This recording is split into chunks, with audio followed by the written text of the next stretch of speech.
Tá um homem corajoso esse Jeremias, não é? Aleluia. Onde estão os Jeremias de Deus aqui nesta manhã? Glórias a Deus. Deus colocou a palavra na tua boca, colocou a mensagem no teu coração. Entrega a palavra que Deus colocou no teu coração. Louvado seja o nome do Senhor. Aí Jeremias agora se desloca para o átrio, para o pátio onde o povo se reunia, e ele entrega a mesma mensagem. Aí Pazur fica muito aborrecido, Pazur fica muito incomodado.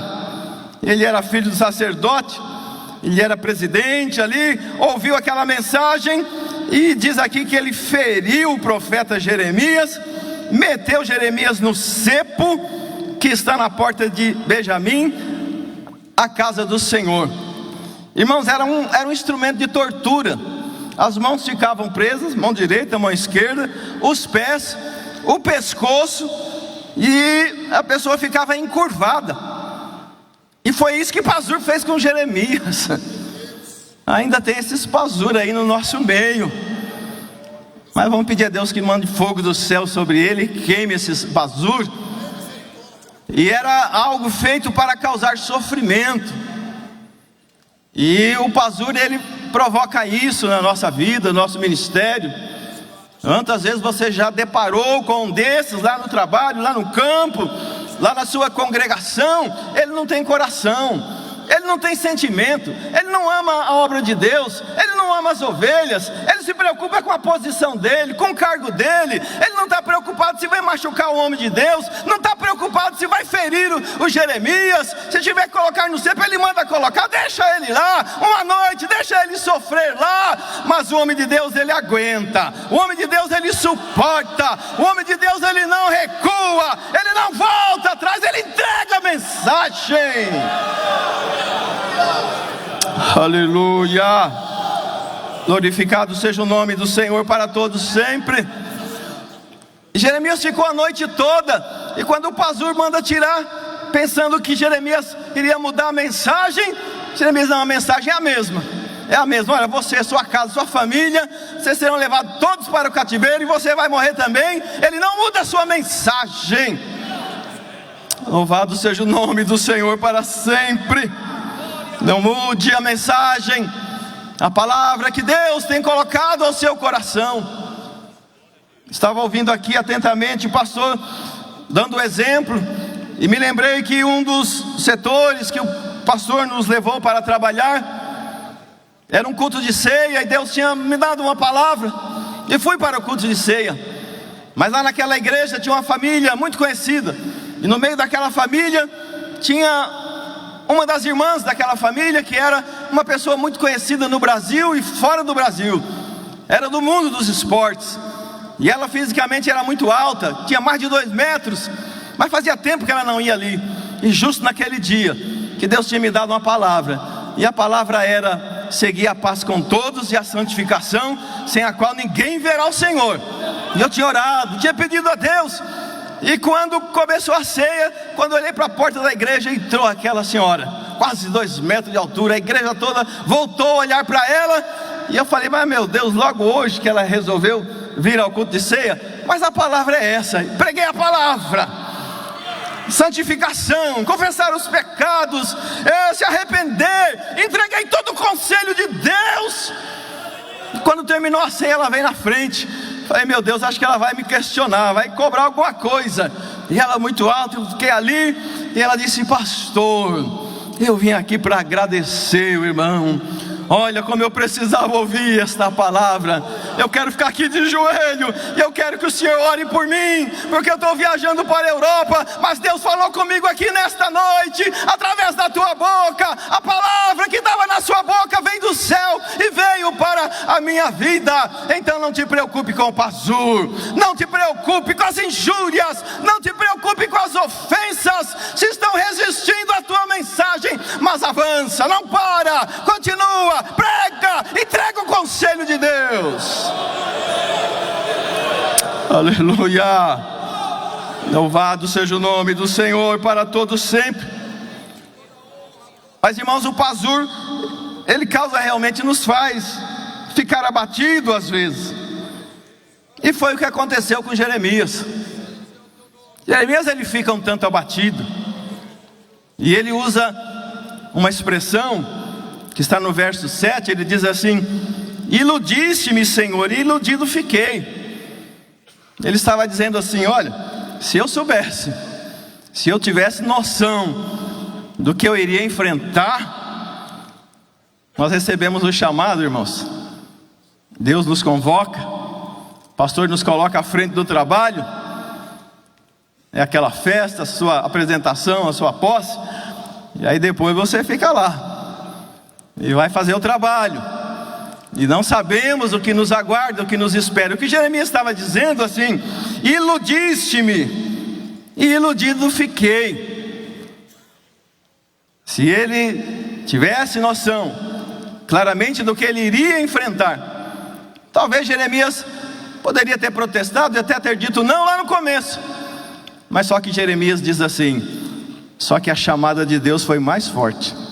Ele usa a expressão, diz assim: mas fostes mais forte do que eu e prevaleceste. Sabe o que ele estava dizendo? A chamada de Deus foi mais forte na vida dele. A chamada de Deus é mais forte na nossa vida e na tua vida. E Jeremias não tinha opção. A opção dele era ser profeta de Deus, era ser mensageiro de Deus. Olha, querido companheiro, querido pastor, obreiro que está aqui na manhã deste dia, depois que recebemos a chamada de Deus, depois que recebemos a confirmação do ministério de Deus na nossa vida, a nossa vida muda para sempre. Não podemos mais viver da mesma maneira. Agora é Deus que domina e que controla e que dirige os nossos passos. Agora já não é mais a vontade do Paulo Moraes, agora não é mais a sua vontade. É o Senhor que dirige a sua vida, é o Senhor que encaminha o teu trabalho, é Deus que dirige o local onde você vai, é Deus que comanda todas as coisas. E é o que Jeremias disse. Ele até pensou em parar, ele até pensou em recuar um pouquinho. Ele até disse: olha, eu vou parar por aqui, não vou mais pregar, não vou mais falar no seu nome. Mas ele disse: mas isso foi como um fogo queimando dentro dos meus ossos. E não tem jeito, não tem jeito, irmão. Você foi chamado, você foi convocado. Você não serve para outro trabalho, você não serve para outra profissão, você não serve para outra atividade. O teu trabalho, a tua chamada, o teu ministério é para estar à frente do povo, é para entregar a palavra, é para ensinar, é para aconselhar, é para tratar dos problemas no meio do povo. Faça a obra de Deus. Você não pode parar, você não pode recuar. Aleluia. Louvado seja o nome do Senhor para todos sempre. Aí Jeremias disse: mas tem uma coisa, me colocou aqui no cepo, está difícil, é como fogo queimando. Mas ele só diz aqui uma coisa no verso 11 do 20: mas o Senhor está comigo, como um valente terrível. Esta é a segurança que nós temos da palavra de Deus. Jeremias aqui enfrenta Pazur, mas lá na frente, irmãos, a coisa fica mais apertada ainda, porque aí ele vai ser lançado no calabouço. E agora não é somente Pazur, mas se levantou um outro grupo e ouviram a mensagem de Jeremias, ficaram muito aborrecidos e disseram: olha, esse homem precisa morrer, precisa morrer. Olha, irmão, não se preocupe, você não tem unanimidade e nunca terá, viu? Nem Jesus. Sempre vai ter alguém lá que não aceita, que não gosta, que não quer ouvir. Mas a palavra desta manhã é muito clara: não mude a mensagem, não recue, avance, entregue toda a mensagem, continue pregando a palavra. E aqui Jeremias, esses 4 homens se levantam.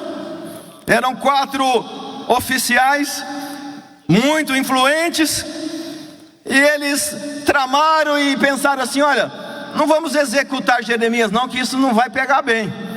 vamos fazer o seguinte, vamos jogar ele lá no calabouço, lá no poço, lá na lama, lá não tem água, está tudo seco, e aí ele vai perecer lá, e aí vai ser mais uma vítima da guerra, e ninguém vai dizer nada.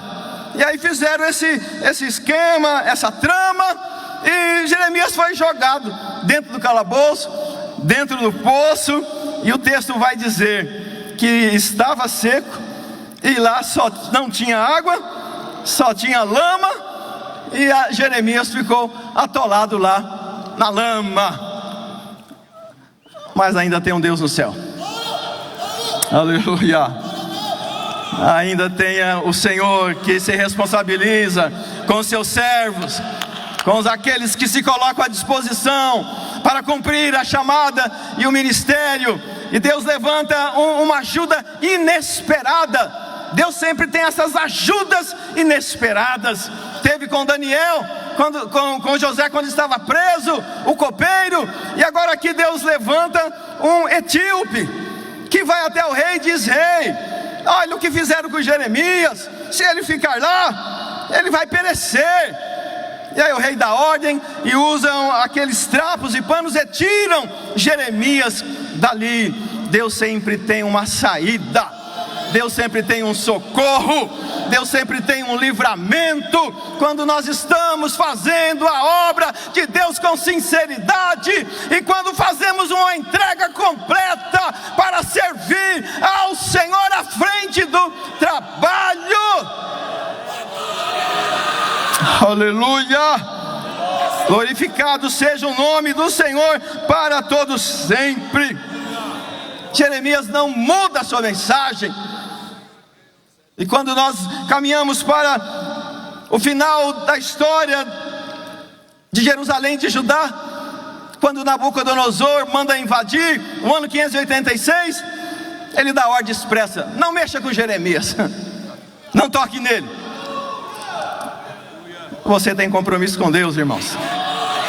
Você tem compromisso com Deus. Você está cuidando da obra dele, é do trabalho dele. Está difícil, está apertado, está apanhando, tem confronto, tem dificuldade, mas Deus tem um compromisso contigo, com a tua família, com a tua casa. Aleluia. E Jeremias recebe com liberdade para ficar no meio do povo. E até o próprio etíope, que ajuda Jeremias, também é preservado, e nada acontece com ele. E quando eu estava pensando nessa palavra, e voltando para o texto lido no capítulo 1 da chamada de Jeremias, olhem, irmãos, pastores, as expressões como Deus fala com Jeremias. Ele era bem jovem, sim, como dissemos aqui. E Deus começa o seu chamado a Jeremias dizendo assim: antes que eu te formasse no ventre, eu te conheci, e antes que saísse da madre, te santifiquei, e as nações te dei por profeta.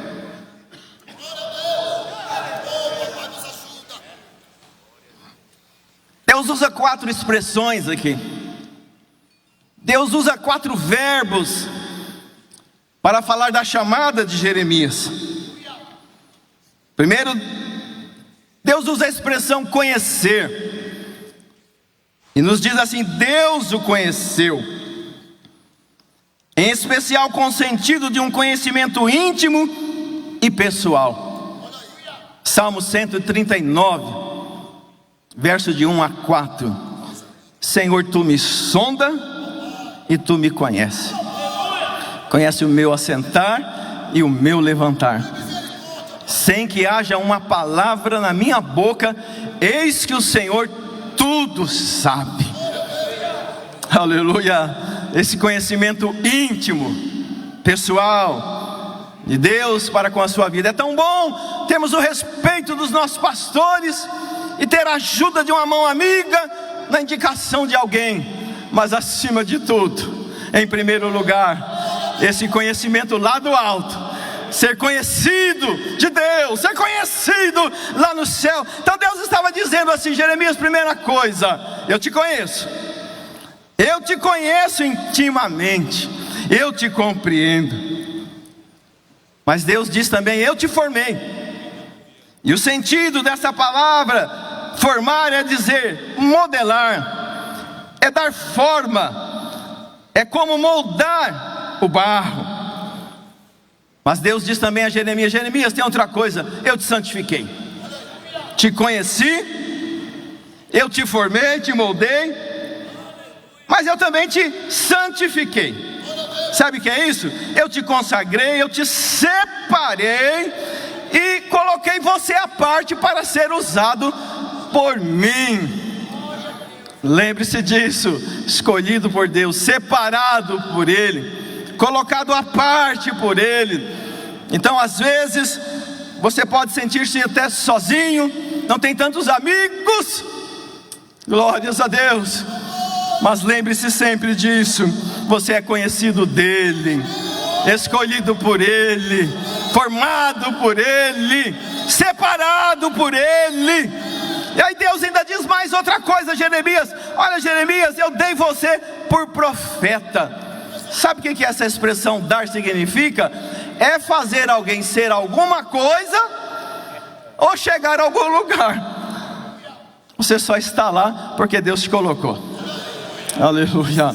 Você só chegou até onde chegou porque foi Deus que te colocou nessa posição. É aquele que nos pega, irmãos, lá embaixo, nos pega lá no pó, lá no monturo, aleluia, e nos faz assentar entre os príncipes no meio do seu povo. Se hoje estamos assentados aqui nesta manhã, podemos usar a expressão do salmista: é o Senhor que fez isto, e é coisa maravilhosa aos nossos olhos. Não é o teu conhecimento, não é o meu conhecimento, não é influência familiar, não é dinheiro, não é nenhuma posição social financeira, mas é o Senhor, Ele te fez, Ele te colocou, Ele te fez você ser o que você é: obreiro do Belém, obreiro da Confradesp, um presidente de campo, um dirigente de congregação. Aleluia. Você pode glorificar o Senhor nesta manhã? Aleluia.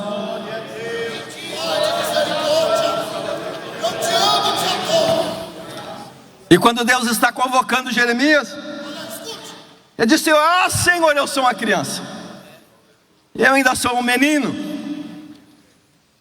Jeremias estava tentando aqui ganhar um pouquinho de tempo, porque ele era jovem ainda. Mas Deus nem discute com Jeremias. A chamada de Deus é tremenda, né? Deus diz: ó, é você e ponto. Não adianta correr, não adianta fugir, não adianta dizer eu não quero, eu não vou. E Deus diz a Jeremias: não, Jeremias, não diga que você é uma criança. Deus estava dizendo: Jeremias, você não tem opção, viu? A palavra é para você aqui: você não tem opção, não tem, você não tem escolha.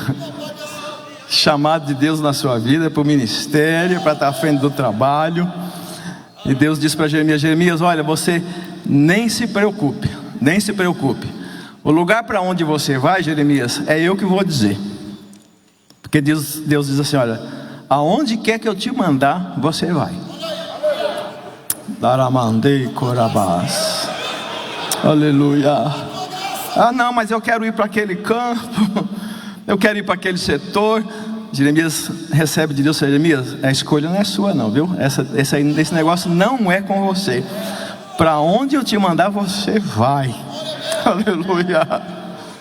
Receba essa palavra nesta manhã. Aleluia. É Ele que dirige, é Ele que fala ao coração dos nossos pastores para onde você deve ir. Deus estava dizendo claramente: Jeremias, para onde você vai, é eu que vou dizer o lugar. Deus te colocou, irmão, fica lá. Aguenta o pastor, aguenta o cepo, aguenta o poço, aguenta. Ah, mas aqui não dá, que aqui não sei o que, já está de olho. Irmão, fica lá, aguenta lá, você foi chamado. Entrega a palavra, não recua. Aleluia. Então, Jeremias, para onde você vai? É eu que vou dizer. E outra coisa, e a mensagem que você vai pregar, nem se preocupe, eu já dei, viu? O que você vai pregar, eu já coloquei. Porque o Senhor diz assim para ele: eis que eu coloco as minhas palavras na tua boca. Obreiro chamado por Deus, na direção de Deus, no lugar certo, no momento certo. Você levanta, tem palavra, você levanta, tem mensagem, o povo recebe. E a notícia chega aqui: o trabalho está crescendo, Jesus está salvando, está comprando propriedade, porque você está na direção, está fazendo a vontade dele.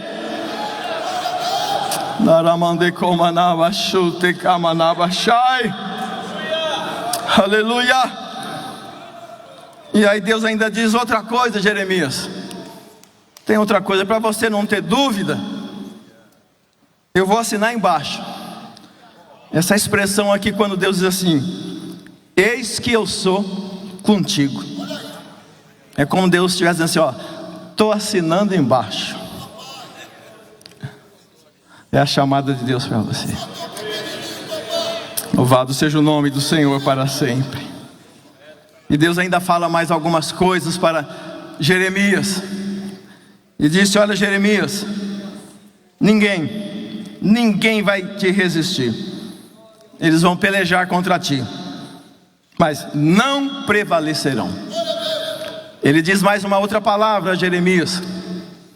Porque olha, irmãos, tem momentos à frente do trabalho que, se não for a graça de Deus, se não for a presença de Deus para nos ajudar a continuar e a permanecer em pé, fica difícil. Mas Deus fala com Jeremias no capítulo 1, no verso 18 e no 19, ele diz assim, verso 18, primeira parte: eu te coloco hoje por cidade forte, e por coluna de ferro, e por muro de bronze. Deus estava assim dizendo para Jeremias. É como se fosse usar assim na nossa linguagem, para nós podermos entender. Jeremias, eu estou colocando na sua personalidade, estou reforçando, estou colocando aí um ferro espiritual para você aguentar, para você resistir. Vão pelejar contra você, vão bater, não vai ser fácil, mas você vai ser como uma cidade murada, como bronze, vai suportar. Pelejarão contra ti, mas não prevalecerão, porque eu sou contigo. E encerro aqui com as palavras do profeta Isaías para todos nós, capítulo 41 e o verso de número 10: não temas, porque eu sou contigo. Não te assombres, porque eu sou teu Deus. Eu te esforço, eu te ajudo e te sustento com a destra da minha justiça. Eis que envergonhados e confundidos serão todos que se irritarem contra ti. Tornar-se-ão em nada os que contenderem contigo. Buscá-lo-ás e não acharás. Os que pelejarem contigo tornar-se-ão em nada, e como coisa que não é nada os que guerrearem contigo. Sabe por quê? Porque eu, o Senhor do teu Deus, te tomo pela tua mão direita e te digo: não temas, não temas, que eu te ajudo, eu te ajudo, eu te ajudo.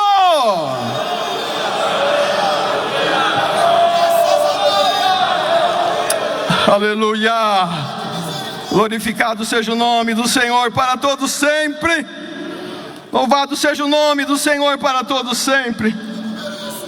Meus irmãos, algumas lições aqui sobre Jeremias. Primeiro, Jeremias não seria aquela pessoa que uma escolha humana teria preferido para uma missão tão difícil. Mas sabe de uma coisa? Deus escolhe os fracos, as coisas que não são, para confundir as que são. Glórias a Deus. Uma outra lição: Deus está com você no meio dos períodos mais difíceis. Como Jeremias escreve nos seus sofrimentos, Jeremias se colocou sozinho contra a nação, foi objeto de perseguição, sua vida estava em constante perigo, seus vizinhos de Anatote procuravam matá-lo, sua própria família o perseguiu, o sacerdote, o principal oficial, o colocou no tronco, e outros profetas se opuseram a Jeremias, foi lançado na cadeia, foi arrastado para o Egito, e ele foi apedrejado no Egito. Mas a terceira lição: às vezes Deus não remove a dor da nossa vida, porém Ele está presente no meio das dificuldades, e Ele promete restauração e salvação. E a última palavra, encerro aqui com Lamentações de Jeremias, e a última palavra nesta manhã é esperança. Desespero não, esperança. Lamentações de Jeremias, capítulo de número 3, verso 22. As misericórdias do Senhor são a causa de não sermos consumidos, porque as suas misericórdias não têm fim. Verso 26. Bom é ter esperança e aguardar em silêncio a salvação do Senhor. Desespero não, esperança. Deus abençoe. Agradeço ao meu pastor pela rica oportunidade de poder falar nesta manhã.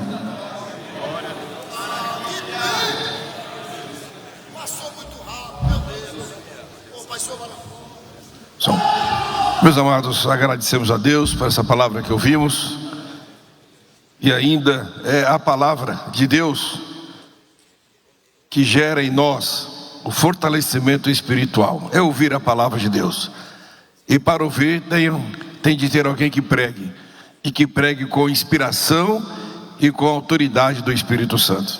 Glória a Deus. Deus continue abençoando o pastor Paulo Moraes. Meus amados, antes que nós entreguemos aqui a nossa oferta, o pastor Salatiel estará louvando ao Senhor, nós queremos fazer aqui alguns avisos muito importantes para nós, para a nossa igreja, Ministério do Belém. No próximo dia 3 de março, inclusive é a nossa primeira segunda-feira do mês, reunião durante o dia. Esse dia vai ser meio feriado, né? Estamos aí dentro do carnaval, e nós teremos aqui à noite, às 19 horas, uma celebração dos 50 anos da Sename, Secretaria Nacional de Missões. Sename, que foi criada há 50 anos atrás, numa convenção aqui em Santo André, em 1975, ela se presta a trazer a conscientização da importância da obra missionária para a nossa igreja do Brasil. O Brasil foi alcançado, nós fomos alcançados pelos missionários pentecostais, e a Assembleia de Deus, ela foi iniciada pelos missionários. Então, a nossa igreja, a nossa CGDB, sempre investiu muito na área da evangelização e na área de missões. E a Sename é o órgão da CGDB que está no trabalho de conscientização, e hoje também num trabalho de apoio aos missionários que são espalhados pelo mundo, enviados pelas nossas igrejas do Brasil. Portanto, todos nós somos convidados para participarmos no dia 3, à noite, na segunda-feira, 1º do mês, dos 50 anos da Sename. Esperamos que os irmãos participem. Temos aqui uma programação especial para este culto. O Belém tem, desse primeiro semestre, a nossa igreja do Belém, ela está sendo anfitriã de vários eventos da nossa igreja do Brasil. Nos dias 13 a 16 de março, estamos recebendo aqui a CPAD, que estará coordenando o 11º Congresso de Escola Bíblica Dominical. Este trabalho é voltado, evidentemente, para todos quantos desejarem participar, pastores, dirigentes de igrejas, dirigentes de congregações, mas principalmente coordenadores, superintendentes, melhor dizendo, e professores de escola bíblica dominical. Eu queria então pedir aos irmãos para que incentivem lá na sua congregação professores e superintendentes para que participem desse 11º Congresso da Escola Bíblica Dominical. No dia 13 será o culto de abertura deste congresso, mas também será a celebração dos 85 anos da CPAD, Casa Publicadora das Assembleias de Deus do Brasil. Então todos somos convidados para participarmos deste congresso e particularmente no dia 13, nesta abertura. Os irmãos podem entrar no site da CPAD e ver ali as informações para fazer as inscrições e participarmos deste congresso que é coordenado pela nossa CPAD. Esse trabalho visa o aperfeiçoamento para professores de escola bíblica dominical. Nos dias 18 a 21 de abril, a Assembleia de Deus do Ministério de Belém, nosso pastor-presidente, pastor José Huerto Bezerra da Costa, estará recebendo também a 47ª Assembleia Geral Ordinária da CGADB. A última Assembleia Geral foi realizada lá no Rio Grande do Sul, em Novo Hamburgo, e este ano, essa 47ª será realizada aqui no Belém, a convite do nosso pastor.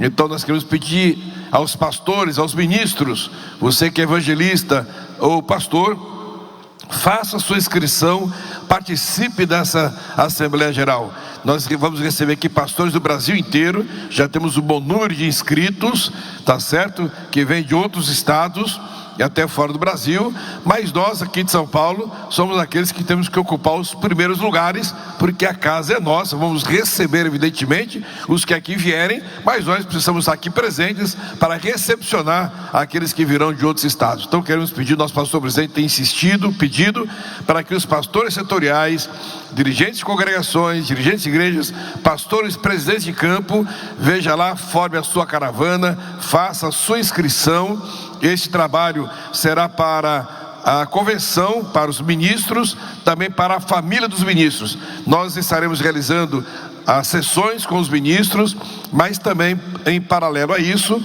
como sempre tem acontecido desde que a minha falecida mãe, irmã Wanda, implantou a UNEMAD, a União de Esposas de Ministros, esse trabalho também tem acontecido. Em paralelo, trabalho com as nossas irmãs, as nossas esposas também estarão participando, tá certo? Os obreiros vão se reunir aqui no templo da Dr. Fon e as irmãs vão se reunir lá no templo da Conselheiro Cotegipe. Mas as irmãs poderão trazer também os seus filhos, porque lá na Conselheiro Cotegipe nós também teremos espaço Kids, onde as crianças também participarão. Temos aí equipes especializadas na área infantil, que essas equipes estarão trabalhando para recepcionar também as nossas crianças. Mas vai acontecer também durante o evento da CGDB, também o trabalho especial com os adolescentes. Lá na Conselheiro Cotegipe, no período, os adolescentes vão estar reunidos, recebendo também a palavra de Deus e orientação da parte do Senhor. Também estaremos fazendo um trabalho com os nossos jovens. Os nossos jovens também terão uma participação importante nesse trabalho, que estarão se reunindo também. Então, é um trabalho para toda a família. Você pode vir, trazer a sua família para participar. É um final de semana prolongado. Dia 18 é a sexta-feira chamada Santa. Vai ser a abertura do trabalho às 18 horas.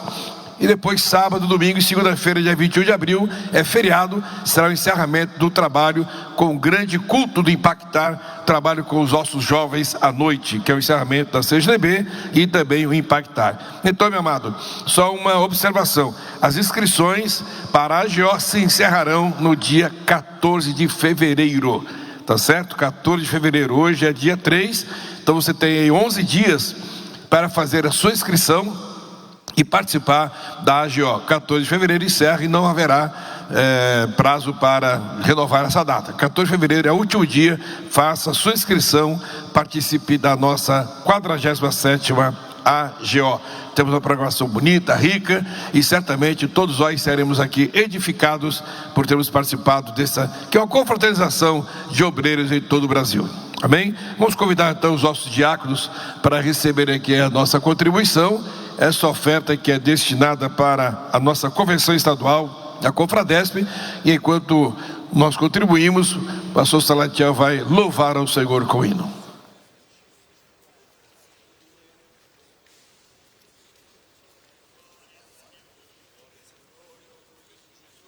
Presbítero Daniel, ora o Senhor.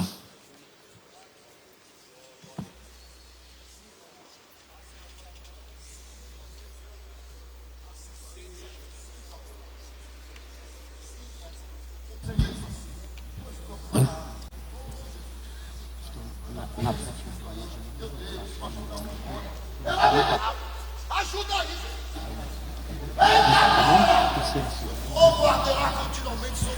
Glória a Deus. Meus irmãos, cumprimento a todos com a paz do Senhor. Vamos passear na Bíblia cantando Jesus no meio.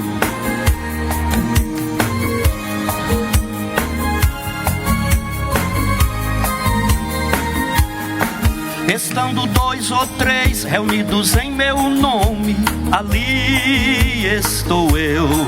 Foram palavras do Mestre, o Filho do homem, Jesus, o meu Deus. Ele está sempre no meio, é o firme esteio, seguro total. É da igreja o sustento, é em todo tempo a coluna central. Existe igreja hoje em dia, onde a primazia de Cristo acabou. Fechou-se para o mestre, mas o que não presta em si abrigou. Olha só, meu Cristo chega até a porta, mesmo havendo morte, ele procura os seus. Bate querendo entrar, mas já não tem lugar para o Filho de Deus. Sem a coluna central, chega o vendaval e facilmente domina. Abra a Bíblia e leia, a casa na areia e a sua ruína. Canto pregando a verdade com liberdade e não faço rodeios para dizer que a igreja só vence a peleja é com Cristo no meio. Aleluia! Com os doutores da lei, lá em Jerusalém, ele estivera no meio. O paralítico andou quando alguém o colocou, Jesus estava no meio. Até a própria cruz do meu amado Jesus estava posta no meio. Então, querida igreja, é necessário que esteja Jesus Cristo no meio. Depois que ressuscitou, ele se apresentou aos seus discípulos no meio. Ele esteve presente na fornalha ardente, é o quarto homem do meio. No meio dos castiçais, é o príncipe da paz, está andando no meio. Todo este povo será santo se o homem de branco estiver aonde? No meio. Ele é a voz que ressoa, é a segunda pessoa na trindade, é o meio. É a palavra bendita que no céu testifica, está sempre no meio. Não tem pra onde correr, se a igreja almeja vencer, é só com Cristo no meio. Preciso gente agir, o que não presta sair, deixa Jesus no meio. Preciso gente agir, o que não presta sair, deixa Jesus no meio.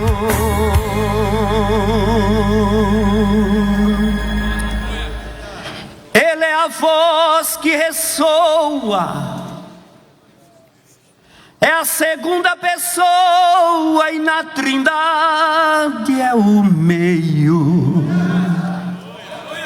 É a palavra bendita que no céu testifica, está sempre no meio. Não tem para onde correr, obreiros e igreja. Se a igreja almeja vencer, é só com Cristo no meio. Preciso gente agir, o que não presta sair, e deixar Jesus no meio. Amém. Obrigado.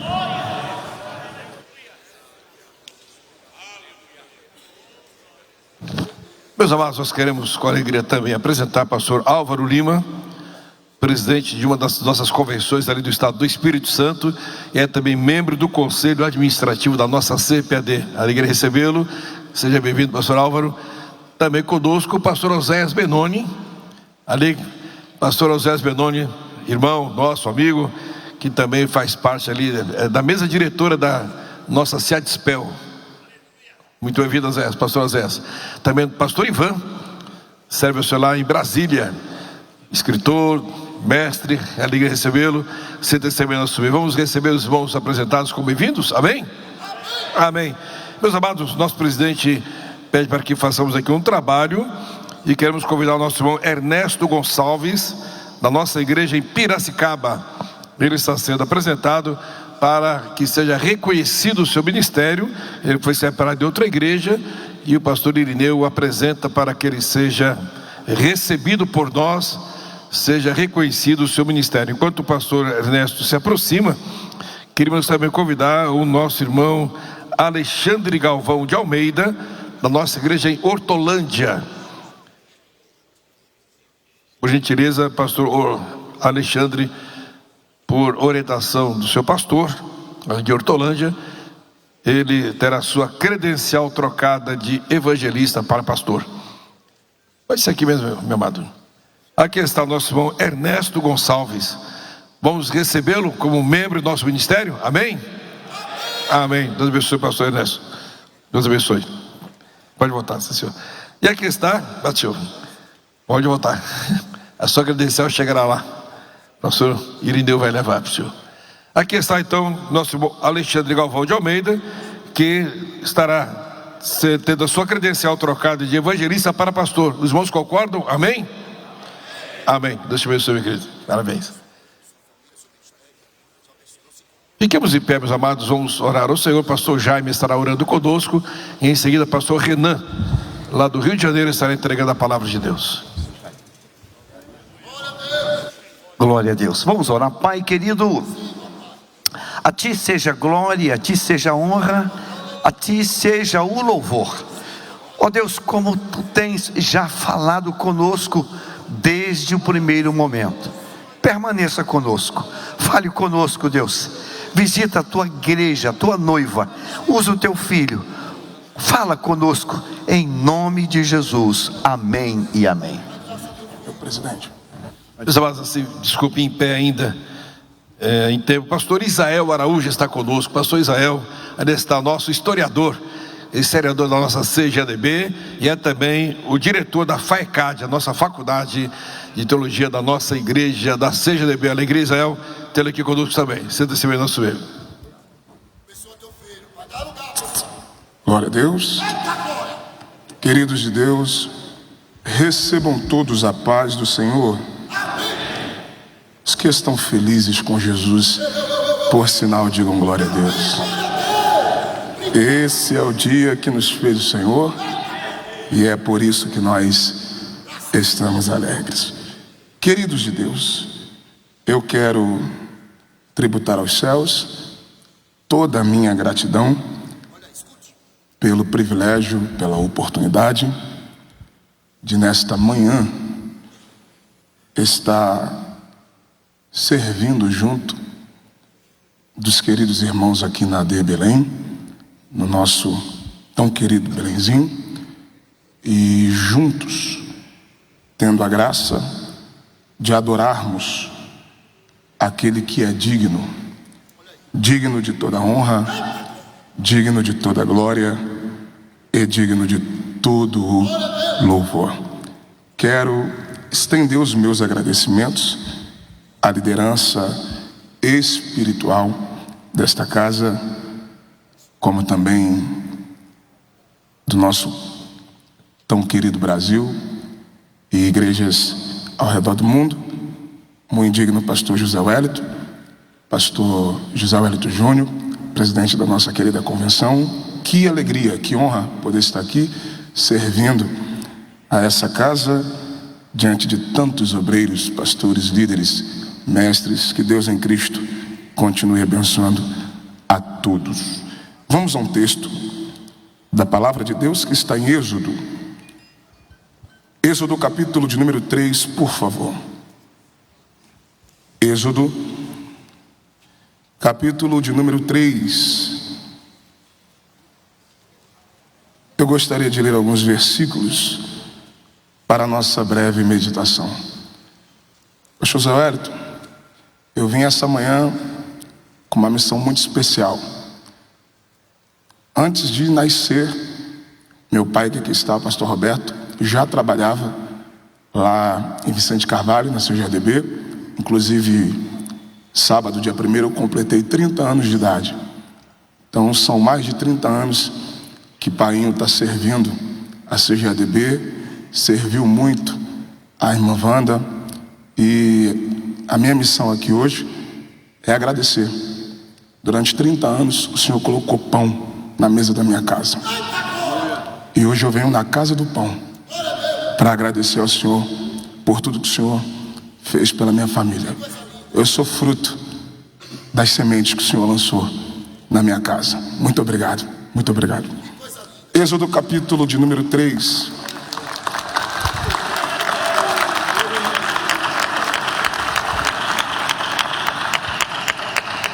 Êxodo capítulo de número 3. Está escrito assim: E apacentava Moisés o rebanho de Jetro, seu sogro, sacerdote em Midian. E levou o rebanho atrás do deserto e veio ao monte de Deus, a Horebe. E apareceu-lhe o anjo do Senhor em uma chama de fogo, no meio de uma sarça. E olhou, e eis que a sarça ardia no fogo, e a sarça não se consumia. E Moisés disse: Agora me virarei para lá, e verei esta grande visão, porque a sarça não queima. E vendo o Senhor que se virava para lá a ver, bradou Deus a ele do meio da sarça e disse: Moisés, Moisés. E ele disse: Eis-me aqui. E disse: Não te chegue para cá. Tira os teus sapatos de teus pés, porque o lugar em que tu estás é terra santa. E você diz amém. Podemos assentar.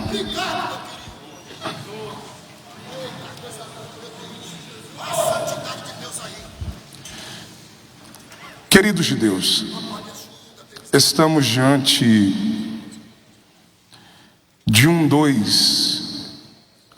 ou porque senão a maior autoridade do Antigo Testamento. Sem dúvidas, Moisés está na galeria dos homens que Deus levantou para revolucionar a história. A história da humanidade nunca mais foi a mesma depois da existência desse grande líder, um dos grandes profetas de toda a história, o maior legislador da história da humanidade, o libertador dos filhos de Israel, o homem que tinha tanta intimidade com Deus, que com ele Deus falava face a face. A vida de Moisés, que durou 120 anos, é dividida em 3 períodos. E cada período da vida de Moisés durou 40 anos.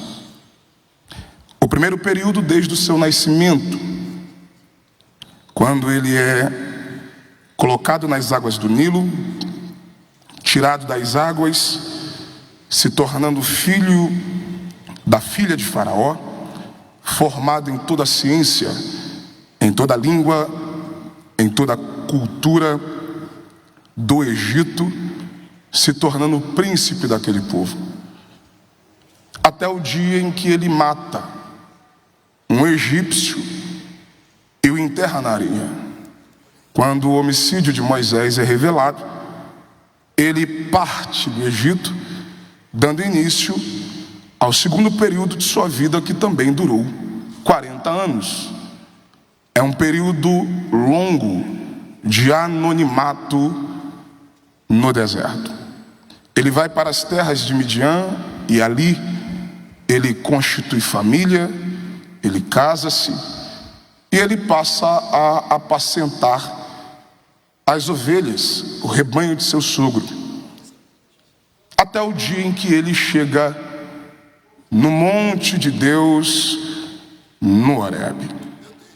E é a partir do Horebe que se inicia o último e o mais poderoso período de sua história, quando ele recebe de Deus a chamada para o ministério, e o mesmo tira o povo do Egito, conduzindo esse povo no deserto em direção à terra que Deus havia prometido a Abraão, Isaque e Jacó.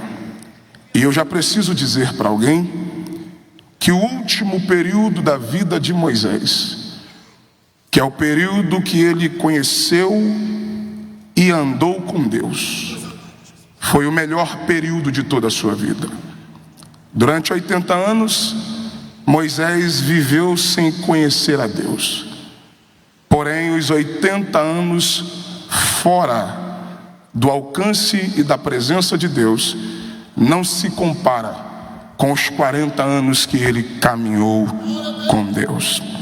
Isso é lindo, porque a história ministerial de Moisés começa justamente no texto que lemos. E apacentava Moisés o rebanho de Jetro, seu sogro, sacerdote em Midian. Isso aqui é interessante, observe comigo o texto. O texto diz que ele levou o rebanho atrás do deserto, e eu gosto dessa expressão, e veio ao monte de Deus, a Horebe. Observe que não é Deus quem vai atrás de Moisés, é Moisés quem veio aonde Deus estava.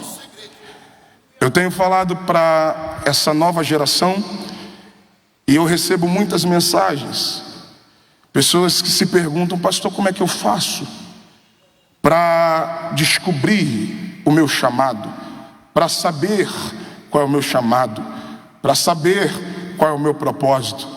E lendo esse texto, o Espírito Santo falou comigo: não sou eu quem descubro o meu chamado, é o meu chamado que me encontra.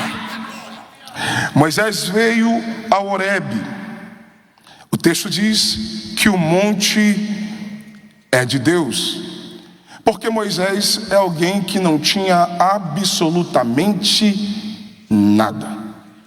Ele sai fugitivo do governo do Egito. Ele está em uma terra onde ninguém o conhecia. Ele está morando de favor na casa de seu sogro. As ovelhas que ele pastoreava não eram dele, nem o lugar que ele estava pertencia a ele, porque o monte era de Deus.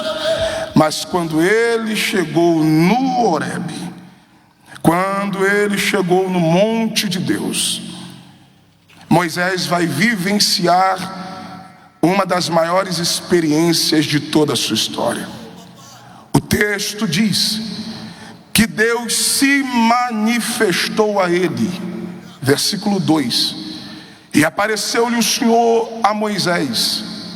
E eu acho isso interessante, porque quando Deus aparece a Moisés, e biblicamente falando, Deus, quando quer se manifestar, Deus, quando quer se revelar, ao longo da Bíblia Sagrada você encontra Deus se manifestando de diversas maneiras.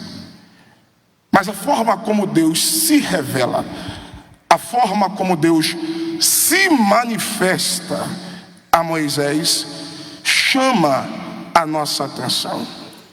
E como é que Deus se revela, pastor? O texto diz: e apareceu-lhe o anjo do Senhor. isso aqui é uma manifestação de Deus, em uma chama de fogo, do meio de uma sarça. E agora observe o texto. O texto diz que a sarça pegava fogo.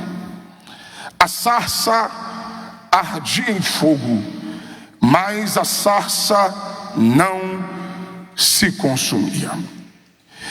Eu não quero entrar no mérito da questão do fato da sarça acender, devido ser comum naquela região, arbusto seco no deserto, ser acendido, ser incendiado pela combustão natural do seu estado e de sua geografia.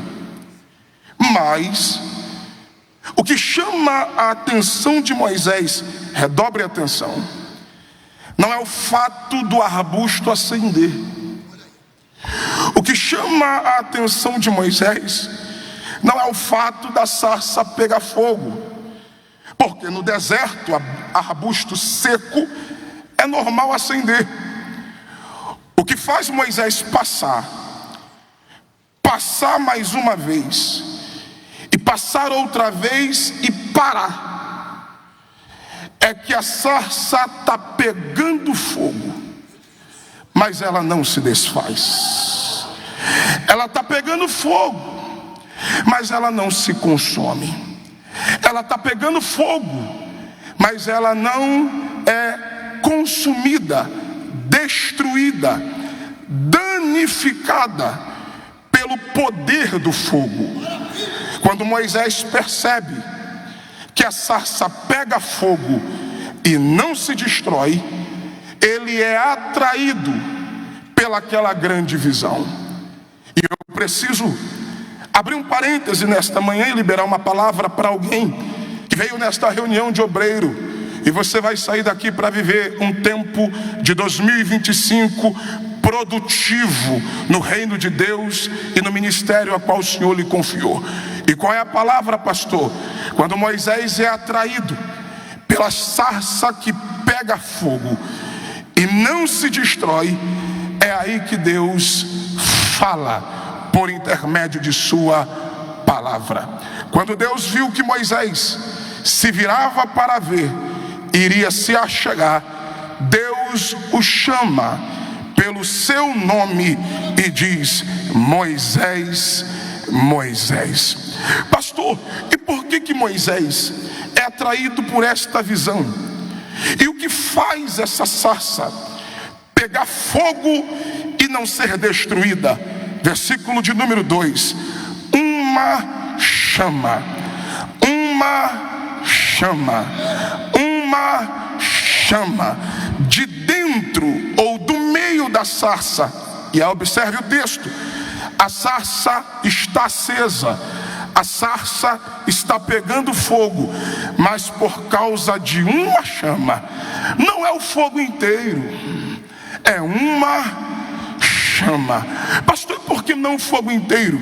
Porque existem pessoas que pensam que o segredo está no fogaréu, mas o segredo da revelação de Deus no Horebe não é o fogo que queima, é a sarça que não se consome. E por que a sarça não é destruída? Por causa de uma chama.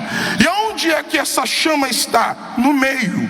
E foi cantado aqui: no meio da sarça.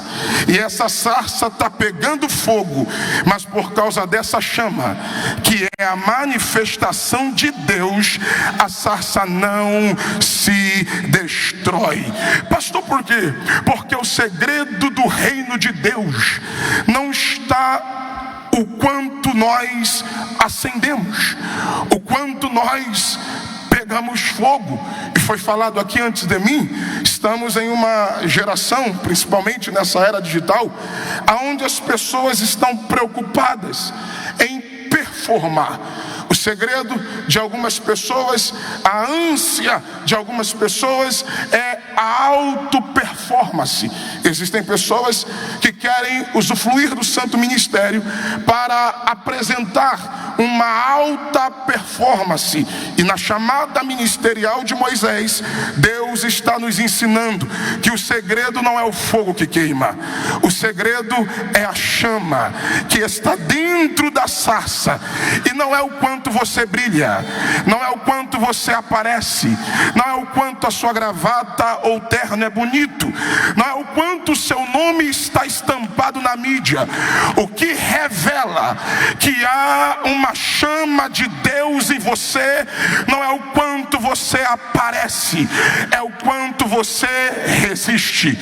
Não é o quanto você aparece, é o quanto você suporta. Não é o quanto você brilha, porque tem crente, eu sou pentecostal, tem crente que pega fogo, tem crente que marcha, tem crente que pula e sapateia, e eu sou deles. Mas o maior segredo da chama pentecostal que está na nossa igreja e nesse Brasil há mais de 100 anos, não é o quanto nós pegamos fogo, é o quanto nós suportamos. Vem a luta e você suporta, vem o fogo e você suporta. Ou você acha que o diabo não estava doido para te destruir? Alguém até apostou, não vai durar muito tempo no ministério. Alguém apostou fichas que você já estaria desviado, a obra já teria acabado, você sairia daquele lugar, teu ministério era só um momento, você era fogo de palha. Mas o céu te trouxe nesta manhã de reunião para te dizer: a raiva dos teus adversários é que o fogo está queimando, mas você continua de pé. O fogo está queimando, mas você continua crente. O fogo continua queimando, mas você resiste, mas você suporta. Vem o fogo da calúnia e você está de pé. Vem o fogo das traições e você está de pé. Vem o fogo do ataque maligno e você está de pé. Alguém falou da sua vida, mas você continua de pé. Não é quanto fogo queima, é o quanto você suporta, é o quanto você resiste. Uma chama. O segredo não está na minha aparência, o segredo está naquilo que eu carrego.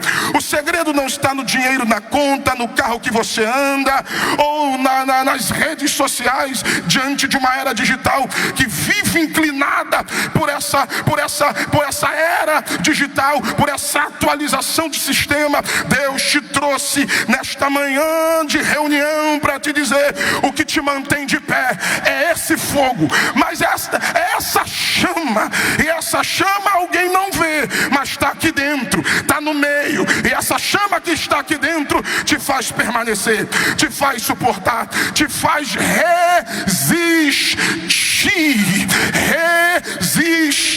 E não tem como falar de resistência se não falarmos de batalha espiritual.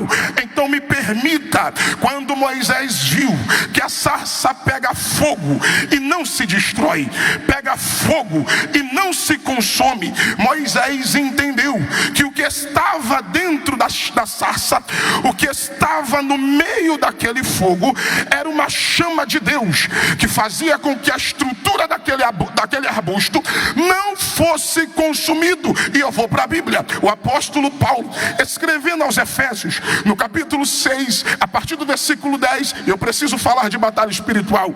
Paulo diz à igreja: no demais, irmãos meus, fortalecei-vos no Senhor e na força do seu poder, revesti-vos de toda a armadura de Deus, para que possais resistir. Aqui está o segredo, aqui está a revelação que Moisés viu de Deus no monte Horebe. A chama que queima e a sarça não se consome. Agora pega a palavra. O que Paulo está escrevendo aos Efésios vai corroborar com a carta do apóstolo Tiago. No capítulo 4, versículo 7, ele também falando de batalha espiritual, Tiago diz: sujeitai-vos, pois, a Deus, resiste, olha a resistência aí, resiste ao diabo e ele fugirá de vós. Quando Tiago diz sujeitai-vos, pois, a Deus, ele está dizendo obedecer a sua palavra, se submeter à sua vontade, viver na dependência de Deus. E o que mais? Resistir ao diabo. É isso que Paulo está dizendo. Quando eu me fortaleço no Senhor e na força do seu poder, me revestindo de toda a armadura de Deus, para que possais resistir. E não tem como falar de Deus e de sua força se não lembrar de seu agente. E quem é o agente de Deus na terra? O Espírito Santo. O Espírito Santo, que também na Bíblia é representado pelo fogo. É essa chama que está dentro da sarça, e o fogaréu está aceso, e alguém diz vai apagar. O fogaréu está aceso, e alguém diz vai destruir. O fogaréu está aceso, e alguém diz vai se desfazer. O fogaréu está aceso, e alguém diz daqui a pouco para. Mas o céu te trouxe nesta manhã para te dizer: essa chama que está em você não tem capeta, não tem demônio, não tem sistema, não tem governo. Você vai permanecer. Aleluia, aleluia. Quando eu falo de batalha espiritual, redobre a atenção. Quando eu falo de batalha espiritual, você precisa entender que a nossa guerra não está no mundo físico. É por isso que o apóstolo Paulo continua, ele adverte dizendo: porque não devemos lutar contra carne e sangue, mas contra principados, potestades, contra os príncipes das trevas deste século e contra hostes espirituais da maldade nas regiões celestiais. Sua luta não é contra quem não gosta de você. Sua luta não é contra o obreiro que passou por você e nem te cumprimentou com a parte do Senhor. A sua luta não é contra quem se opõe contra o seu ministério. Eu já citei aqui algumas vezes, estamos em uma era digital. A internet está infestada de haters. Haters são odiadores. São pessoas que não concordam com ninguém, que não acreditam em ninguém, que vivem em função de defamar, de destruir, de se levantar contra quem Deus levantou. São pessoas que estão em redes sociais tentando fazer chocarrice, desacreditar dos mistérios de Deus. Aquilo que nós aprendemos ao longo desses anos de Pentecostes no Brasil.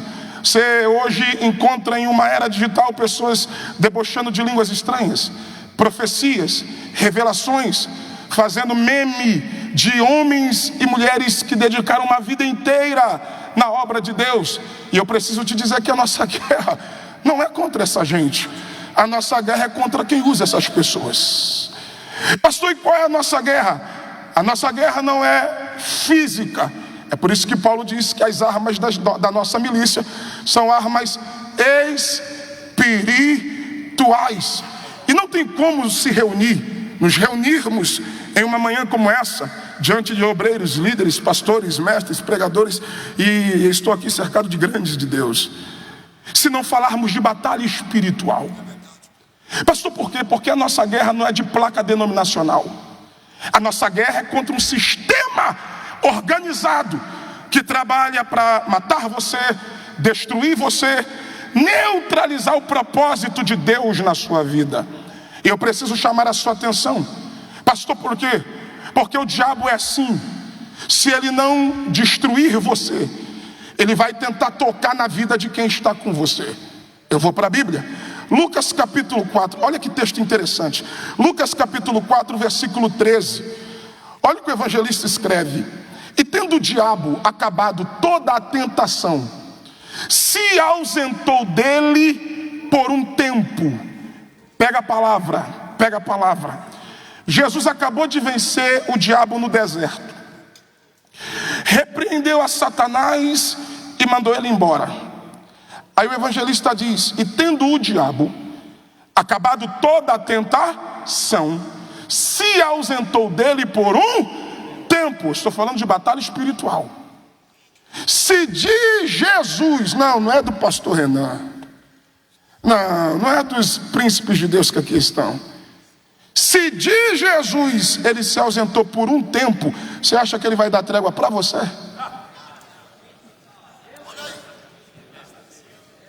Eu vou para a Bíblia.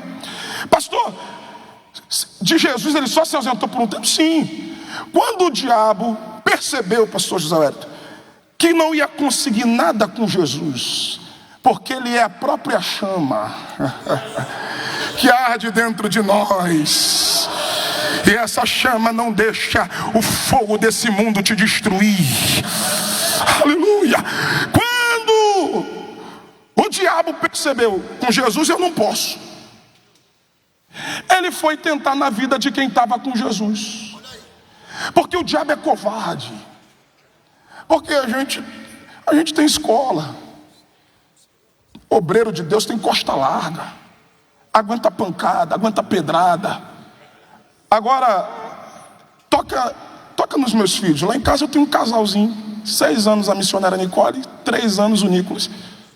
Toca nos meus filhos, vai tocar em mim. Toca em quem eu amo, vai tocar em mim. Bater em mim, eu tenho costa. Agora, o diabo ele é covarde. É por isso que nós precisamos blindar a nossa casa, nossos filhos, nossa família, porque o diabo ele é covarde. Eu vou provar. Quando o diabo viu que com Jesus ele não ia conseguir, ele foi tentar em quem estava com Jesus. O primeiro que ele usou, Pedro. Ah, lá vai. Eu vou para a Bíblia, Mateus 16. Jesus, e isso aqui é lindo, porque Jesus acabou de dizer: Pedro, foi meu Pai celestial que testificou em você, que falou na sua boca quem eu sou. Por isso te digo que tu és Pedro, e sobre esta pedra, essa rocha, eu, Cristo, edificarei a minha igreja, e as portas do inferno não prevalecerão. Só para ouvir um glória aqui dos pentecostais: porta não é instrumento de ataque, porta é instrumento de defesa. Quando Jesus disse que as portas do inferno, é porque tem gente que pega isso aqui e acha que quem está atacando aqui é o inferno. Negativo. Quando Jesus diz as portas do inferno não prevalecerão, porta é instrumento de defesa. Quem está atacando aqui não é o diabo, quem está atacando aqui é a igreja, porque a igreja vai meter o pé na porta de Satanás e vai dizer: na minha casa, na minha família, nessa cidade, nesse país, quem manda é Jesus de Nazaré. Quem tem glória para dar aqui essa noite? Pega a palavra. Quem acabou de usar Pedro foi Deus. Eu só acredito que está escrito. Aí Jesus começou a falar sobre a necessidade do seu sacrifício. Ele tinha que morrer, ele tinha que ser entregue. Mas Jesus também falou sobre a sua ressurreição. Porque Jesus não só fala da sua dor, Jesus não só fala do seu sacrifício, ele fala do sacrifício, mas fala do propósito. Quando Jesus termina de falar, está no texto, Mateus capítulo 16, ali para o versículo de número 21, 22 e 23. Quando Pedro ouviu Jesus falar que ia sofrer, Pedro fez igual alguns crentes de hoje. Chamou Jesus no canto, tirou do meio dos 11 e disse assim: o que foi que o senhor falou sobre morrer? Senhor, de maneira nenhuma eu vou deixar isso acontecer. Senhor, tenha dó de ti mesmo. Tenha dó de ti mesmo. É igual alguns crentes de hoje, que o pastor fala, aí vem alguém e diz: o que foi que o pastor falou? Isso. Não, você não precisa disso. Aí o que foi que o profeta disse? Isso. Não, você não precisa disso. Aí quando Pedro colocou a mão no ombro de Jesus e disse: tenha dó de ti, está no texto. Jesus disse: para trás de mim, Satanás. Porque tu não me servirás como pedra de tropeço. Jesus acabou de repreender o diabo falando na boca de Pedro, e eu vou provar que foi Jesus que repreendeu. Lucas capítulo 22, olha o que está escrito, Lucas capítulo 22, versículo 31 e o versículo 32, olha o que está escrito lá, para você entender o contexto. Começou uma discussão, quem aqui é o maior? Quem é maior? Eles estão discutindo quem é o maior. Jesus diz, calma aí, vem cá. Primeiro que no reino de Deus a preocupação não é quem é maior. Porque no reino de Deus quem quer ser maior se faça menor. No reino de Deus quem quer governar tem que servir. Porque Jesus está na mesa. Eu gosto da Bíblia porque mesa é lugar de descobrimento. Jesus está na mesa e diz assim, quem é maior aqui na mesa? Aí ele diz, é o Senhor. Jesus diz, então, se eu sou o maior, faça como eu sou o menor, eu sou o que serve. Aí quando Jesus percebeu que o propósito dos discípulos estava na vaidade de cadeira e não no propósito do reino, Jesus disse, Simão, Simão. Jesus disse quem? Simão, Simão, Pedro. Jesus chama a atenção de Pedro. Quando Jesus chama a atenção de Pedro, os 11 olham para a mesa, olham para Jesus, porque eles sabiam, se Jesus chamou Pedro, ou Jesus vai dar uma escovada nele, porque Pedro era muito impulsivo, toda hora Jesus tinha que vir dar um corte, tinha que fazer alguma coisa. Aí quando Jesus disse, Simão, Simão, os 12 olharam. Aí Jesus disse, o diabo, leia aí, vos pediu, ele está falando para os 12, vos pediu para cirandar. Cirandar aqui é peneirar igual trigo. Aí olha o versículo 32, aí Jesus vira para Pedro e diz, mas eu roguei ao Pai por ti. Pastor José Wellington, se Jesus está falando para os 12, por que Jesus disse para Pedro, mas eu roguei por ti? Porque Jesus está dizendo, Pedro, baixa a bola, porque se eu permitisse o diabo cirandar, o primeiro que ia ser lançado fora era você. Porque o diabo é assim, se ele não conseguir destruir você, ele vai tentar tocar em quem está com você. Eu vou para a Bíblia. Quando Jesus repreendeu, porque o texto diz que Jesus repreendeu, Jesus não deixou o diabo cirandar na vida de Pedro. Quando Jesus repreendeu o diabo da vida de Pedro, tem crente que é igual Pedro. Ora é Deus que usa, ora é o diabo que fala na boca. Aí o diabo percebeu, não dá com Jesus, não dá com Pedro, porque Jesus não deixa. Sabem quem foi que ele entrou?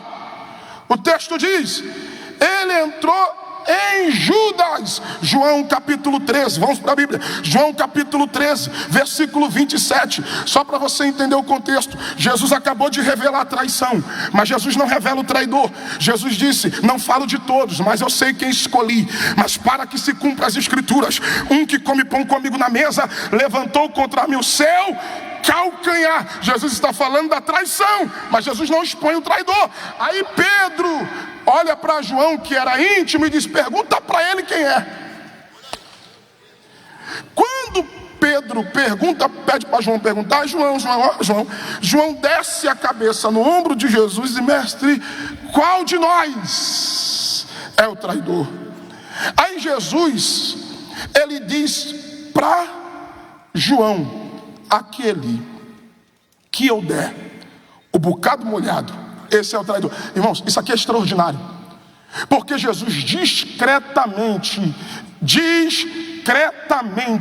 Jesus molha o bocado e entrega na mão de Judas. Pastor, discretamente? Sim, é só tu ler o texto, versículo 28 e 29. Quando Judas sai da mesa, os discípulos estão pensando, ele está indo comprar alguma coisa porque é Páscoa, ou ele está indo abençoar os pobres por causa da ocasião. Ninguém na mesa percebeu que quando estava saindo já era o diabo. Por quê, pastor? Porque Jesus não expôs o traidor. Ele expõe a traição, mas ele não expõe o traidor, porque esse evangelho de exposição não é evangelho de Cristo. Essa galera aí que fica em rede social tentando destruir quem Deus levantou, falando de ministério, de igreja, falando de doutrina, falando disso, falando daquilo outro. Essa galera que vive em função de expor quem Deus levantou. Ei, isso aí não é evangelho de Cristo, sai fora. Jesus não expôs. Imagina se Jesus dissesse na mesa: o traidor está aqui, ó, é Judas. Pedro, por voz de prisão, arrancou a orelha de Malco. Se Jesus dissesse que era Judas o traidor, Pedro arrancava a cabeça. Arrancava a cabeça. Agora, olhe para cá e prepare para dar glória. Olhe para cá e prepare para dar glória. Quando Jesus deu o bocado molhado na mão de Judas, discretamente, o texto está lá, versículo 27. O texto diz: e entrou nele Satanás. Quem foi que entrou nele? Satanás. Agora, eu não vou deixar essa passar. Eu preciso abrir um parêntese para dizer para alguém: por que o diabo falou na boca de Pedro e entrou na vida de Judas e não de nenhum outro? Por que não em Tomé, que só acreditou vendo? Por que não Natanael, que duvidou que ele era o Messias? Por que não Tiago, André, João? Por que o diabo fala na boca de Pedro e entra na vida de Judas? Tem uma resposta. Qual, pastor? Porque ambos traíram. Pastor, Pedro traiu. A forma como é diferente, mas que ambos traíram. Porque enquanto um vende, o outro nega. E Jesus condenou tanto a traição, como também Jesus condenou a negação. Então pega a palavra. Pastor, então por que o diabo fala na boca de Pedro e entra na vida de Jesus? Não sei se vai dar para dar glória, mas lá vai. Porque toda pessoa que tem caráter, pessoa não, estou falando para o obreiro. Todo obreiro que tem caráter tendencioso a ser traidor, tem portas de legalidades abertas para demônios.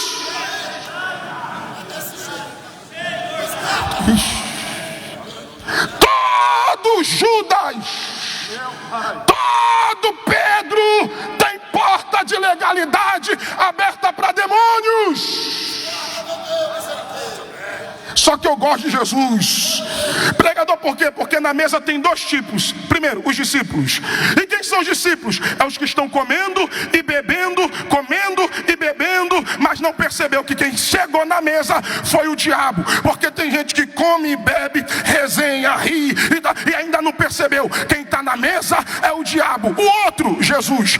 Quando o diabo entrou, Jesus não deixou para depois. Jesus olhou para Satanás e disse: o que tu tem que fazer, faça agora. E o texto diz assim: e depressa. Jesus está dizendo: sai dessa mesa, vai fazer o que você veio. Por quê? Porque em mesa que Jesus está, diabo não pode ficar nela. Em mesa que Jesus se assenta, demônio não fica sentado nela. Eu tenho uma palavra para os homens de Deus aqui esta tarde, e a palavra é essa: antes de chamar qualquer um para a tua mesa, chama Jesus. Antes de chamar amigo, antes de chamar colega, antes de chamar sócio, antes de chamar parente, antes de chamar qualquer um, chama Jesus primeiro. Porque em mesa que Jesus se assenta, diabo não fica, diabo não fica, diabo não fica, diabo não fica nela. Ela suiderrai. Aleluia. Ei, obreiro, não se assuste quando alguns começar a sair daquele lugar. É Deus começando a dizer: vou tirar. Toda aliança de demônio vai ter que sair. Toda aliança de Satanás vai ter que sair. Prefira ficar com 300, mas que tem Espírito de Deus, do que ficar com uma multidão de gente que tem aliança com o diabo. Deixa embora, deixa sair. Deixa sair. Existe uma chama que queima dentro de você. Você está entendendo? Por que vem 11 mil demônios? Tem que cair 1000 de um lado, 10 mil do outro, e tu não é atingido, porque tem uma chama. Está entendendo? Por que o diabo faz? Vem enfermidade, vem depressão, vem traição, vem um levante, mas você permanece de pé. O fogo pega, mas não te destrói. Há uma chama. Olhe para um obreiro que está perto de você, interaja com alguém, diga: resista. Diga para ele, diga para ela, diga: resista, resista, resista, resista. Olhe para mim, eu tomo meu assento agora. Quando Moisés viu, está pegando fogo, mas não se destrói, Moisés foi chegar para perto. Quando Deus viu o movimento de Moisés, Deus disse: tira as sandálias de teus pés, porque o lugar que tu estás é terra santa. Eu tomo meu assento. Nós já ouvimos muitas coisas a respeito disso aqui. Você já está cansado de saber. Também não vim aqui como descobridor da pólvora, mas eu vim dizer para alguém, apesar de muitas teorias do porquê Deus mandou Moisés tirar a sandália, a mais corriqueira era o costume antigo que havia no Egito e entre outros lugares, onde quando você se entrava em um lugar sagrado, se tirava as sandálias. Só que isso não entra na minha mente, mas eu sou um pouco curioso. Eu falei assim, mas só isso? Aí alguém, não, porque tem um emblema do Deus do Egito na sandália. Tá. Se Deus não quisesse nada do Egito, então Deus não ia pedir no deserto a oferta que o povo trouxe do Egito. Então o problema de Deus não é a sandália em si, o couro, o emblema, ou Deus também não ia se limitar a um costume do Egito. Não. Eu estava lendo um texto, e quando eu li esse texto, sabe como é que mente de pregador voa, né? Eu lendo um texto, o Espírito Santo ministrou no meu coração. Pastor, que texto é esse? Eu quero ler com vocês, só para não dizer que é coisa da cabeça de pregador pentecostal. Está lá em Ruth capítulo de número 4. Eu vou ler e eu tomo meu assento. Ruth capítulo de número 4. Olha que texto interessante. Eu só vou ler para você não dizer que é coisa da minha cabeça. Lucas capítulo 4, versículo de número 7. Olha o que está escrito. Ruth capítulo 4, versículo 7. Havia, pois, já de muito tempo, muito tempo, esse costume em Israel. Que costume? Quanto à remissão e à permuta, ou remissão e contrato, para confirmar todo o negócio, que o homem descalçava o sapato e o dava ao seu próximo. Isso era por testemunho em Israel. Disse, pois, o remidor a Boaz, toma para ti, e ele descalçou o sapato. Só para você entender o contexto, Boaz quer casar com Ruth, mas para Boaz casar com Ruth, ele pede o primo para comprar as terras que eram de Noemi. O primo comprando as terras de Noemi, Boaz comprava as terras do primo e assim assumia a mão de Ruth. Só que naquela época não era igual hoje. Hoje, quando você vai comprar um imóvel, quando você vai comprar qualquer coisa, o que nós fazemos? Você vai no cartório, abre firma, reconhece, autentica. Tem todo um protocolo, tem todo um processo para se confirmar um negócio. E que confirmação é essa? Hoje, quando você vai diante de um cartório, você está assumindo um compromisso diante da lei e você está assumindo um compromisso diante dos homens. Hoje é assim. Mas olha o que o texto diz. Naquela época havia um costume. Que costume é esse? 10 anciões iam para a porta da cidade. Quem está comprando, para assumir o compromisso que vai pagar, que vai ser fiel ao compromisso assumido, ele tira o sapato, ele descalça o sapato e entrega para quem está vendendo. Quem está vendendo pega o sapato de quem está comprando. Isso era um testemunho. Quando eu li isso, o Espírito Santo gritou no meu coração. Quando Deus disse, não chega, tira a sandália dos pés, Deus disse, Moisés, eu só te dou acesso ao que é sagrado se primeiro você assumir compromisso com aquele que é santo. Tira a sandália. Tira a sandália. E lá vai.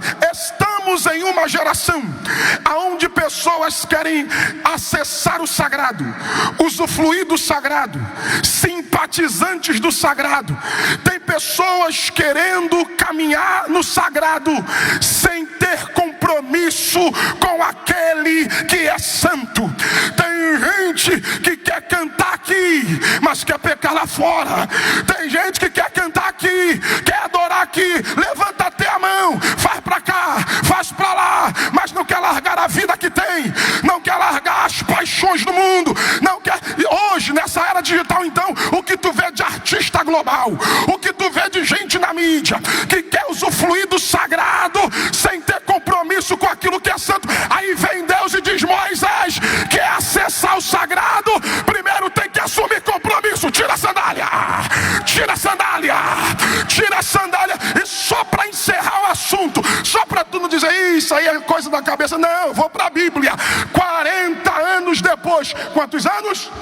Quantos anos? Lá vem Josué subindo aos pés de Jericó. Quando Josué viu Jericó, levantou diante dele o anjo do Senhor. Quando o anjo se levanta, o anjo está com a espada desembainhada. Josué mete a mão na espada e diz: és tu um do nosso ou é contra nós? Ele disse: nenhum nem outro, eu sou o capitão dos exércitos do Senhor. Meu Deus do céu, lá vai. Quando ele disse: eu sou o capitão do exército, ele disse: é Deus. Ele se prostrou. Quando ele se prostrou, ele disse: prostra não. Primeiro, tira o sapato do pé,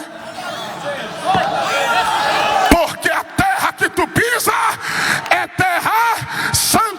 Eu devolvo o microfone. Josué, eu só vou te dar o sucesso ministerial que eu dei a Moisés. Eu só vou te entregar o legado que é de Moisés. Eu só vou te fazer herdar a terra que eu jurei aos teus pais, se primeiro você assumir comigo o mesmo compromisso que Moisés assumiu no Horebe. Tira a sandália, tira a sandália, tira a sandália. Eu encerro a minha participação nesta manhã dizendo: o clamor desta última hora, o clamor da igreja brasileira, o clamor das nossas Assembleias de Deus é essa. Qual pregador? Deus não quer gente que quer caminhar no sagrado sem compromisso. O clamor para nossa geração é: tira a sandália, assuma um compromisso com aquele que é santo, e ele vai se responsabilizar de cuidar de você. Que Deus os abençoe. Glória. Aleluia. Vai encerrar aí.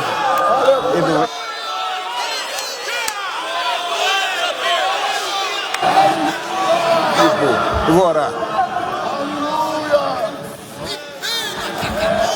Glória a Deus. Os irmãos agradecem a Deus por tudo que nós ouvimos nessa manhã. Diga amém. Que maravilha, que gostoso é estar na presença de Deus. Mas à tarde continua, às 14 horas a oração, das 14 às 14h30 estaremos aqui novamente. Amém, irmãos? Eu retorno ao nosso pastor toda a responsabilidade do nosso trabalho. Queridos, nós vamos ficar em pé e agradecer ao Senhor por esta manhã tão abençoada, por todas as palavras que o Espírito Santo trouxe ao nosso coração. Graças a Deus. E o banquete continua. Nós vamos ao almoço, 14 horas estaremos aqui para a oração, a seguir até às 16h30, e à noite teremos um grande culto, se Deus quiser. Querido Jesus, meu Salvador, eu te agradeço, meu Pai, por esta manhã feliz, pela tua palavra que foi abundante para o nosso coração.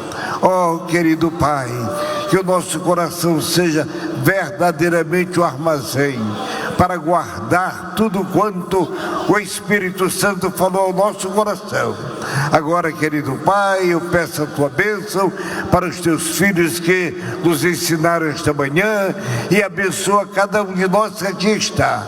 Rogamos ao Senhor, iremos para o almoço, mas logo mais estaremos de volta. Pai, nós te pedimos, nós te agradecemos em nome de Jesus. Amém. Vamos para o almoço.